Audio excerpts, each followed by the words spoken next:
nahas dialami seorang warga negara asing asal Australia berinisial RNM, berusia 77 tahun.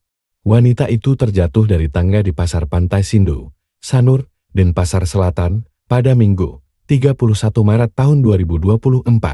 Insiden tersebut mengakibatkan korban terluka dan bersimbah darah, hingga dinyatakan tewas. Peristiwa bermula ketika korban bersama pelapor sedang berjalan-jalan di Pantai Sindu dan melintas di sebuah pasar tradisional Pantai Sindu yang menjual oleh-oleh, aksesoris perhiasan, serta barang kesenian. Saat korban sedang mencari tumpuan turun dari tangga, ia kehilangan keseimbangan dan terjatuh.